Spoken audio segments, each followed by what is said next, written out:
હવે જોઈએ સમાચારો વિગતવાર। અમદાવાદ સિવિલ હોસ્પિટલમાં ફાધર્સ ડેની પૂર્વ સંધ્યાએ એક હૃદયસ્પર્શી ઘટના જોવા મળી હતી। 26 વર્ષીય બ્રેઇન ડેડ યુવકના પિતાએ પુત્રના અંગોનું દાન કર્યું હતું।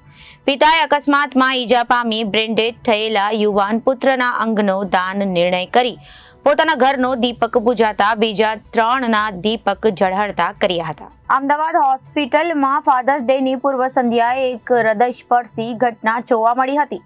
26 વર્ષીય બ્રેઇન ડેડ યુવકના પિતાએ પુત્રના અંગોનું દાન કર્યું।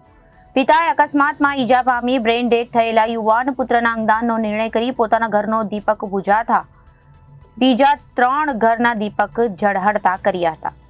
સિવિલ હોસ્પિટલ ખાતે થયેલ 157માં અંગદાનની વાત કરીએ તો છૂટક મજૂરી કામ કરતા 26 વર્ષીય યુવાનને 7/6/2024ના રોજ બાઇક પર જતા એક્સિડન્ટ થતા વધુ સારવાર અર્થે સિવિલ હોસ્પિટલ અમદાવાદમાં લાવવામાં આવ્યા હતા। સિવિલ હોસ્પિટલમાં સારવાર દરમિયાન તારીખ 15/6/2024ના રોજ ડોક્ટરોએ યુવાનને બ્રેઇન ડેડ જાહેર કર્યો।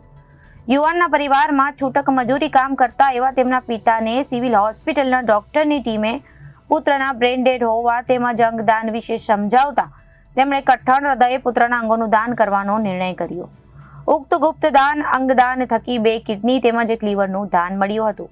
Ahmedabad civil hospital superintendent doctor Rakesh જોશીએ જણાવ્યું હતું કે આ અંગદાનની મળેલ કિડની તેમજ લીવર અને સિવિલ મેડિસિટી કેમ્પસની જ કિડની હોસ્પિટલના જરૂરિયાતમંદ દર્દીઓમાં પ્રત્યારોપણ કરી કુલ 3 લોકોને જિંદગી આપણે બચાવી શકીશું।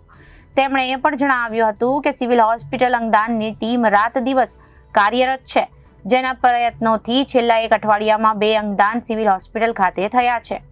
સિવિલ હોસ્પિટલ ખાતે આ સાથે અત્યાર સુધીમાં કુલ 157 અંગદાતાઓ થકી 508 અંગો તેમજ 4 સ્કિનનું દાન મળેલ છે, જેના થકી 492 વ્યક્તિઓના જીવનદાન મળ્યું છે। Bureau report Janadesh news Ahmedabad.